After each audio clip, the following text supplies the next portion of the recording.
Mesdames et messieurs, bonsoir et bienvenue au journal. Vous êtes sur Spectrum Télévision. À la une de l'actualité de ce lundi 24 août 2020, inondation dans la ville de Douala. Il faut 240 km de Voici l'état d'esprit d'une pour victime. résoudre le problème dans la capitale économique qui ne compte pour l'instant que 50 000 km. Sensibilisation des populations sur le phénomène de construction anarchique. Voilà entre autres solutions proposées au ministre de l'administration territoriale, Paula Tangandji. Est à Douala. Le MINAT est venu faire l'état des lieux et remettre aux populations victimes des inondations de vendredi dernier des dons du président de la République. En politique, le mouvement pour la renaissance du Cameroun dit non aux élections futures au Cameroun. Le leader de la formation politique a donné ce jour une conférence de presse à Yaoundé. Maurice Kamto a présenté la situation sociopolitique et sanitaire du pays. Selon lui, elle n'est pas bonne. C'est au regard de cela que le président du MRC estime que l'organisation d'une quelconque élection ne serait pas la bienvenue. Mieux, un mépris supplémentaire de la part des dirigeants envers les populations. Dans ce journal, vous écouterez sa déclaration. Mesdames et messieurs, une fois de plus, bonsoir et bienvenue au journal. Des produits de première nécessité pour la population sinistrées à la suite des inondations dont elles ont été victimes vendredi dernier. Paula Tangandji est à Douala. Le ministre de l'administration territoriale a apporté matelas, couvertures, savons, riz et autres masques de protection pour les populations des 5 arrondissements de la ville de Douala. Le don est du président de la République. Le MINAT, avant cette distribution, a eu une séance de travail avec les autorités de la ville pour évaluer la situation et proposer des solutions, sachant que de fortes pluies sont encore attendues dans la ville de Douala. Entre autres solutions, les drains. Il faut 240 km de drains pour résoudre les problèmes d'inondation dans la ville de Douala, qui ne compte pour l'instant que 50 000 km. Et sur certains, des constructions ont été faites, d'où l'appel à la sensibilisation des populations sur le phénomène de construction anarchique. Et la descente sur le terrain a permis à Paula Tangandji de mesurer l'ampleur du problème. Il a demandé aux différents responsables d'être fermes quant au respect des mesures de sécurité. Par exemple, les maisons construites dans les zones à risque doivent systématiquement être détruites. Je vous propose d'écouter Paula Tangandji, le ministre de l'administration territoriale, est au micro de STV.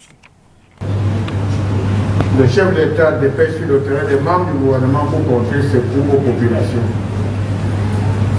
Nous avons vu ce qui se passait ici il y a 5 jours. On a vu l'ampleur des inondations. Mais Douala n'était pas la seule. Ce matin, nous avons commencé à aider hier où le chef de l'État nous a mandaté de distribuer ces dons aux populations sinistrées de la ville de Déa. Nous sommes aujourd'hui dans Douala 5e. Nous allons partir à Douala 3e et on va faire les autres arrondissements demain avant de prendre la route pour la main noire à Sanchou où les inondations sont annoncées et que nous allons poursuivre plus tard pour Naga à l'extrême nord. Et l'une des recommandations des instances internationales après chaque catastrophe, c'est le premier secours aux populations. Bien évidemment, les maisons qui ont connu cette situation, il y a la nourriture qui a été abîmée, il y a les matelas abîmés, les couvertures abîmées. Donc le chef d'État a pensé qu'il fallait d'abord apporter son secours, son aide aux populations sinistrées. Les populations victimes des inondations du 21 août dernier se remettent-elles? Nos équipes sont allées ce jour à PK13 au lieu dit Bonamutungu. C'est dans le 5e arrondissement de la ville de Douala. Compte rendu René Narcisse Moto et Gilbert Mangue. Voici l'état d'esprit d'une victime des inondations folles du 21 août 2020. Nous sommes à PK13 ce lundi Bonamutongo dans le 5e arrondissement de Douala, 3 jours après le sinistre. Papa, je n'ai même où aller. Si je vous dis que là où présentement, depuis l'autre jour, je ne suis même pas sortie, je n'ai plus où aller. Ici, on inventorie plus d'une cinquantaine d'habitations qui n'ont pas échappé à la colère des eaux. Pour cette autre victime, alors qu'il tente de venir en aide à ses voisins, constate quelques minutes après la démolition de sa maison. Tout le contenu disparaît sous les eaux. Ça n'a pas fait 10 minutes, c'est une question de descente et arriver là, ça n'a pas fait 10 minutes. Ceux qui étaient donc en train de faire les navettes viennent m'appeler que la maison s'était effondrée. Donc du coup, je suis sorti et puis j'ai trouvé tout ça. Rien à faire, il n'y avait rien à faire. Je suis resté bouche bée. Matériaux finis. C'était une maison matériaux finis. C'était une maison de 3 chambres, 2 douches, une cuisine et un salon. Donc tout le contenu avec le contenu, oui, tout, rien du tout. Rien que les vêtements qu'il y avait sur moi et mon téléphone, puisque je sortais mon téléphone à main. Il n'y a aucun à l'intérieur? Non, les enfants n'étaient pas là, j'étais seul. Alors que les prévisions météorologiques annoncent une pluviométrie inquiétante les jours à venir, les sinistrés de Bonamutongo disent ne pas savoir où donner la tête. Une nouvelle adaptation oblige pour les populations de PK13 au lieu dit à Bonamutongo. Il y a quelques jours, les gens vaquaient d'une manière assez habituelle à leurs occupations familiales. Après les fortes pluies de vendredi dernier, la vie n'est plus pareille vu que ce qui était encore considéré comme habitation s'est écroulé comme un château de cartes. Conscients du fait qu'ils ont construit dans des zones à risque, les riverains interpellent l'État sur son devoir régalien. Depuis qu'il y a les sinistres comme ça, on ne voit personne. L'État même devait venir en aide aux sinistrés. Vraiment. Nous sommes là comme ça, nous sommes débordés. Oui, nous sommes débordés, nous sommes laissés à nous-mêmes. Que ces autorités doivent, voilà mon mot, ils doivent prendre les vendeurs terriens, les propriétaires terriens, de ne plus jamais vendre ce genre d'endroits. Parce que ça s'écroule toujours. Et parce que nous, une comme moi, en achetant, je ne savais pas que ça pouvait nous arriver. Ça pouvait faire comme ça. Quand j'achetais, ils disaient non, c'est là-bas. La terre, ce n'est pas comme ça. Ici, c'est l'argile. C'est comme la terre de Yaoundé. Parce que ici, nous sommes à Douala continue. Ce n'est plus. On me disait ça. Je les ai versés des millions. Aujourd'hui, je me retrouve ici. Je ne sais pas. Je n'ai plus. Ça fait 3 ans que je suis ici. Voilà mes parpaings. Mais je n'ai plus le courage de continuer. Dans l'espoir que les pouvoirs publics ne joueront pas la sourde oreille face à cette interpellation des populations, les victimes des inondations au quartier Bonamutongo continuent d'évaluer les pertes. S'ils peuvent chercher là où nous recaser, nous qui sommes ici. Après le 3e arrondissement, rendons-nous à présent dans le 5e arrondissement de la ville de Douala où ce week-end a été consacré à l'évacuation des eaux et aux ménages dans les zones inondées le 21 août dernier. Les habitants des quartiers Makepe Misoke et Bepanda reconnaissent tout de même avoir bâti sur des sites à risque, mais disent ne pas savoir où aller. Inès Panga. Les pieds désormais au sec, les habitants des zones sinistrées de ce 21 août à Douala reconnaissent avoir construit sur des sites à risque. À Makepe Misoke, inondé en 2015, les croix de Saint-André sur les murs rappellent les dangers du site et pourtant, ces résidents disent ne pas avoir d'autre choix. Non, au début, il n'y avait pas l'eau. Il n'y avait pas l'eau ici comme ça. Il n'y avait pas l'eau ici quand on venait habiter ici. C'est au fur et à mesure que les gens entrent. Et puis bon, il n'y a pas le passage d'eau.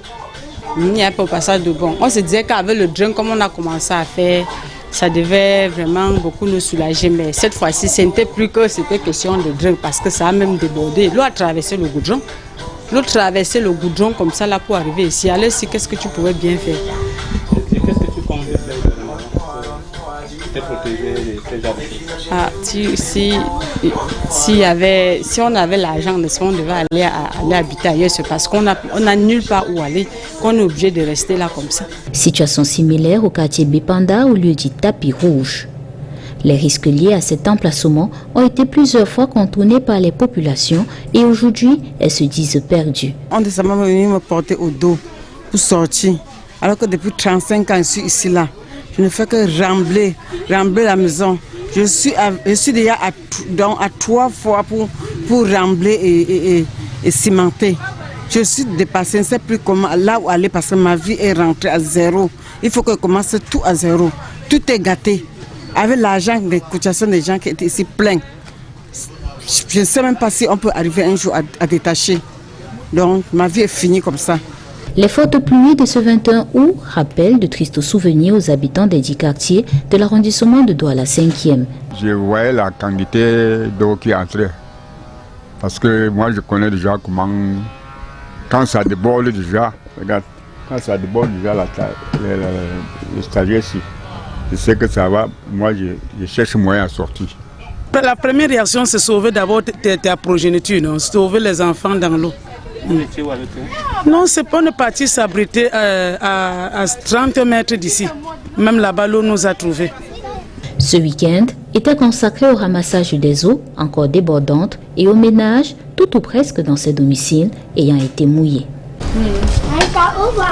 C'est pas Paris. Il y a la place ici à l'entrée. Ici là.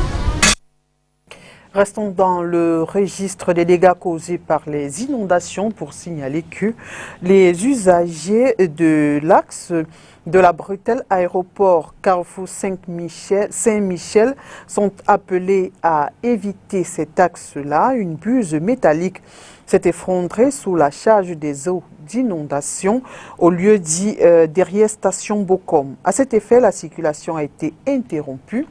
Les équipes techniques travaillent pour un rétablissement rapide de la circulation. C'est là la substance d'un communiqué du gouverneur de la région du littoral, Samuel Dieudonné Ivara Diboa.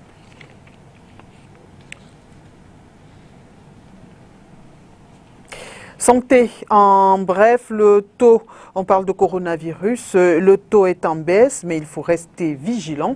L'appel est du ministre de la Santé publique, Manaouda Malachi, à ce jour avec ses collaborateurs, tenu une réunion d'évaluation de la stratégie de riposte au Covid-19. Selon le ministre Santé, celui-ci a mis en avant ces événements à venir tels que la prochaine rentrée scolaire et académique, le CHAN, la CAN, l'éventuelle réouverture des frontières. Selon le ministre Santé, donc, il faut rester mobilisé pour garantir une parfaite maîtrise de la situation sanitaire du pays.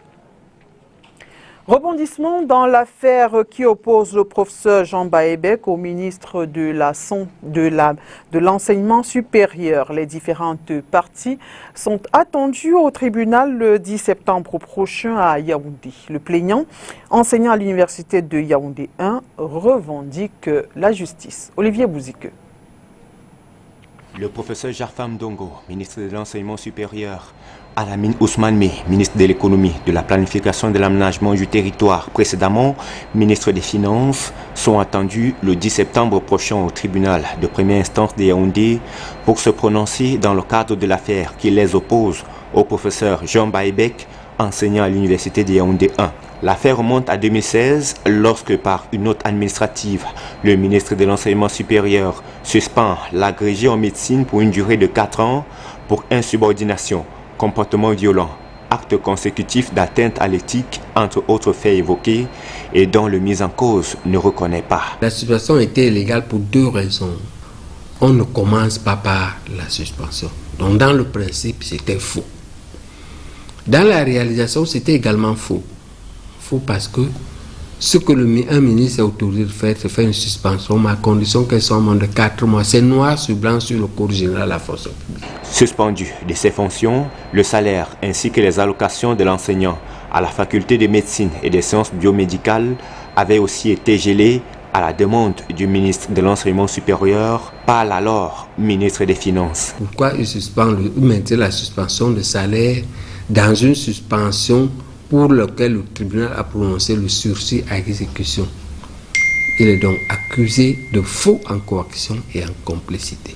Malgré cette décision illégale, sur la base de sursis à exécution et sur la copie de ma demande, le ministre Moutazé, lui, a appliqué la décision de justice. 2 autres personnes sont attendues dans le cadre de cette affaire, notamment Jacqueline Zeu Minkanda, doyen de la faculté de médecine et des sciences biomédicales de l'université de Yaoundé 1, et le sieur Patrick Abane Ngala, chef de la division des affaires juridiques au ministère de l'Enseignement supérieur. Le plaignant revendique en effet le paiement des dommages causés durant la période de suspension. Si M. Famon Ndongo avait encore un peu de dignité, il devrait démissionner et venir se faire juger comme l'homme Famon Ndongo, le justiciable, le citoyen d'abord. Et le reste, on verra après la sentence. Si les juges sont capables de le déclarer, on verra, j'espère qu'ils sont capables. Il faut le déclarer d'abord coupable. Ou alors dire que c'est moi le coupable. Qu'on sanctionne celui qui est coupable. Nous avons contacté le ministère de l'Enseignement supérieur pour une réaction sur le sujet sans avoir la moindre réponse. Je vous disais en titre, le mouvement pour la renaissance du Cameroun dit non aux futures élections au Cameroun. Au cours d'une conférence de presse donnée ce jour à Yaoundé, Maurice Kamto, le leader du MRC, estime que la situation sociopolitique et sanitaire du pays ne permet pas l'organisation d'une quelconque élection au Cameroun. Compte rendu, Olivier Bouzik. Notre pays est devenu un champ d'horreur. Attaque renouvelée de Boko Haram. Dans l'extrême nord, massacre de Ngarbou, assassinat d'une cruauté inouïe de Florence Ayafor, puis d'une jeune femme à Mouyouka, etc. Le tout sans une réponse adéquate de l'État. La pandémie du Covid-19, d'autres disent de la Covid-19, a fait des dizaines de morts et a traumatisé les populations sans que cela n'arrache la moindre compassion.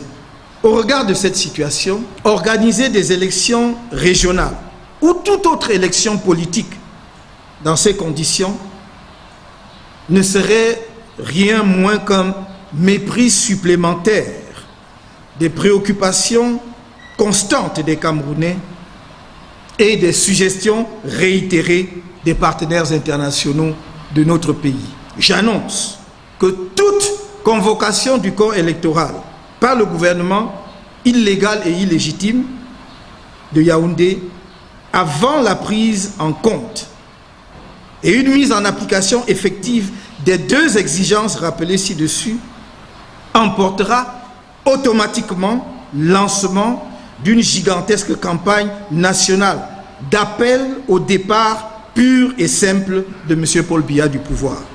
C'est l'occasion pour moi de demander aux éléments des forces de sécurité et de défense, aux autorités administratives et judiciaires, de comprendre que cette lutte qui oppose les défenseurs des libertés fondamentales, de l'état de droit, du progrès collectif et de la démocratie à un régime obscurantiste, corrompu et incompétent qui méprise le peuple souverain, n'est pas engagé contre eux, ni contre aucun citoyen camerounais épris de justice et soucieux de l'avenir de notre pays et de sa jeunesse qui désespère. C'est notre devoir commun, le vôtre comme le nôtre, de donner à cette jeunesse une chance et d'assurer au Cameroun le rayonnement international qu'il mérite. Tenez-vous prêts. Nous ne devons plus accepter d'être l'objet des moqueries des autres Africains. Si l'heure est arrivée, alors elle est arrivée. Amour pour la patrie, c'est à travers l'art, la culture et le hip-hop, en particulier que l'association des patriotes, tous ensemble pour le changement, entend accentuer la défense des couleurs du Cameroun, revigorer la patrie, défendre son honneur face aux Camerounais de la diaspora qui déborde très souvent. Dans l'extrait qui va suivre, le président de l'ASPEC, Désiré Missa, qui a donné une conférence de presse ce jour à Yaoundé, revient sur les objectifs de cette association de jeunes Camerounais artistes. Je vous propose de l'écouter. L'objectif, c'est de parler du patriotisme, de revigorer le patriotisme, de revaloriser le patriotisme et de réussir à créer l'envie d'aimer la patrie à nouveau parce qu'elle se meurt. Au-delà de ce qui se passe et des actes anti-patriotes qu'on découvre à gauche et à droite. On fustige un peu ce qui se passe avec nos frères établis à l'étranger, nos concitoyens, qui pensent détenir le monopole du patriotisme, mais qui, de par leurs actions, brillent dans le sens négatif du terme, c'est-à-dire ils saccagent les édifices, ils appellent à l'insurrection, ils insultent le président. Donc, Aspect, c'est la plateforme qu'on a fait naître, pour venir constituer une sorte de contrepoids, parce que quand ça se passe comme ça, on croirait, ça donnerait à croire qu'au pays, il n'y a pas une jeunesse qui puisse se battre, alors qu'on est là, les patriotes, nous sommes là, et plus que jamais maintenant, nous allons défendre notre patrie avec les moyens qu'on a, les armes qu'on a, le hip-hop, à travers nos messages, et pour que nos messages soient davantage entendus.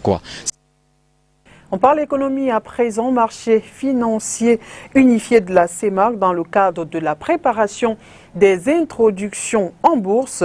La Banque des États de l'Afrique centrale BEAC organise mercredi prochain un webinaire axé sur la problématique de la dynamisation des marchés financiers unifiés de la CEMAC et les introductions des entreprises en bourse. Mireille Siabi.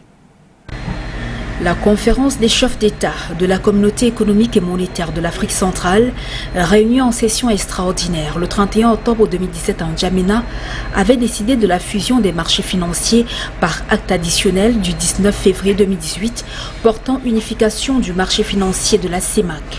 La mise en œuvre de cette décision avait été confiée à la Banque des États de l'Afrique centrale qui conduit ce chantier avec la participation permanente des acteurs clés du marché, à savoir les entités émettrices telles que les entreprises non financières, institutions financières, États, collectivités locales. En seconde position, les intermédiaires de marché, notamment sociétés de bourse, sociétés de gestion de portefeuille, aussi les investisseurs institutionnels, sans oublier les structures du marché financier unifié. Dans sa première phase qui s'est achevée en juillet 2019, ce processus a abouti à une nouvelle configuration articulée autour d'un régulateur unique basé à Libreville au Gabon, d'une bourse unique dont le siège est à Douala au Cameroun, d'un dépositaire central unique, fonction confiée provisoirement à la Banque des États de l'Afrique centrale. La seconde phase du projet de fusion des marchés financiers de la CEMAC, engagée à partir de juillet 2019, porte sur la réforme du cadre réglementaire relatif aux activités de marché dans la CEMAC, la viabilisation des nouvelles structures de marché pour qu'elles puissent mieux accompagner son développement et en 3, la dynamisation du marché financier unifié à travers des innovations et actions visant son approfondissement. Cette phase menée en parallèle avec le chantier d'approfondissement du marché régional des valeurs du Trésor bénéficie de l'appui de certains partenaires de la CEMAC, à savoir la Banque mondiale, la Banque africaine de développement, le Fonds monétaire international et le dépositaire central de la place du Maroc. La Banque des États de l'Afrique centrale BEAC organise le mercredi 26 août prochain un webinaire qui permettra de passer en revue les avancées importantes déjà enregistrées ainsi que les différentes étapes du processus d'introduction des entreprises en bourse afin de garantir le succès. L'objectif étant de mieux contribuer à la diversification des économies de la CEMAC pour une croissance endogène soutenue et créatrice de millions d'emplois. L'information à l'international, c'est dans le Round-up Afrique avec VOA.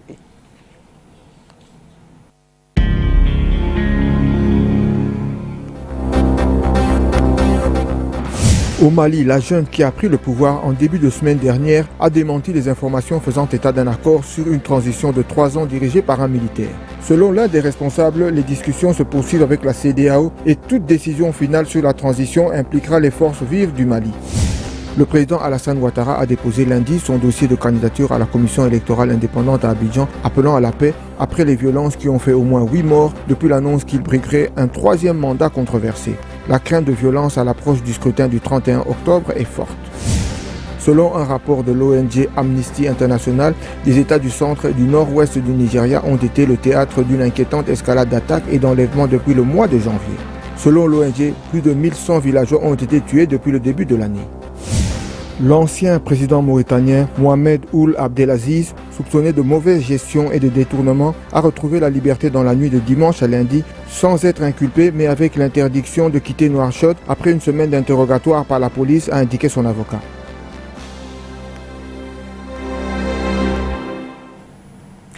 On parle sport football à présent. Ça chauffe encore dans la tanière des Lions Indomptables. Version 90. Dans une lettre ouverte publiée ce jour, le mondialiste 90 et 94 Emmanuel Mabouan Kessak fustige le comportement de certains de ses ex-coéquipiers en sélection qu'il trouve égoïste. Pour comprendre cette sortie, nous avons joint au téléphone Emmanuel Mabouan Kessak qui est actuellement en France. Makeda Litignuto. L'affaire fait grand bruit.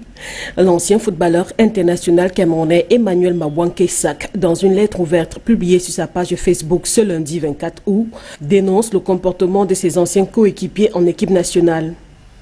Pourquoi j'écris la lettre? Parce que suite à la sortie de certains grands frères, hein, je parle du cas de M. Eugène Ekeke qui dit que je l'ai traîné dans la boue et que j'ai empêché d'être j'ai posé ma candidature pour empêcher d'être président de la fédération. Est-ce que c'est moi qui vote? Est-ce que c'est moi qui... si on m'a supplié toute la nuit, comme il le dit, donc mes voix ne comptent pas pour qu'il ne soit pas président? Celui qui est affectueusement appelé Pelé estime que les anciens lions, grands frères, ayant des distinctions honorifiques en forme de décoration selon ses écrits, ne tendent pas la main à la jeune génération. Aucun projet de réinsertion, aucune réflexion menée sur le football jeune ou le football féminin. Ces grands frères n'ont rien fait pour tirer les jeunes générations vers le haut. Trop d'égoïsme, martèle le mondialiste 90 et 94. Et puis quand je pousse ce cri de ce cri-là, mais allons regarder, vérifier les faits. La plupart des anciens footballeurs n'ont pas un métier. Mais on les voit dans les télévisions, on les voit défendre certaines causes, mais jamais sur le terrain pour soit dans l'entraînement, soit dans les associations, soit pour amener des projets pour des jeunes, la réinsertion des anciens footballeurs. C'est de ça qu'il s'agit, c'est pour ça que j'ai crié, puisque je le fais ici en France, la réinsertion des anciens footballeurs. Il y a des preuves, je suis sur le terrain, j'ai organisé dans ma vie plus de 700 matchs dans les associations, des jubilés, j'ai placé des joueurs, j'ai aidé des joueurs, je peux donner des noms. C'est pour ça que je dis, mais à 54 ans, je suis grand plan, continuez à m'appeler petit. Non. Quand vous avez joué dans une équipe avec quelqu'un, c'est-à-dire les vôtres équipiers, il y a le respect du grand frère, mais vous êtes coéquipier. Vous n'êtes plus un enfant. Emmanuel Mabouan Kessak rappelle que dans chaque pays où il est passé, comme en Asie par exemple, il a permis à au moins 100 collègues et jeunes footballeurs de trouver du travail. Ce que les autres n'ont pas pu faire selon lui. Et voilà qui met un terme à cette édition d'information. Mesdames et messieurs, merci d'avoir été des nôtres et bonne suite des programmes sur Spectrum Télévision.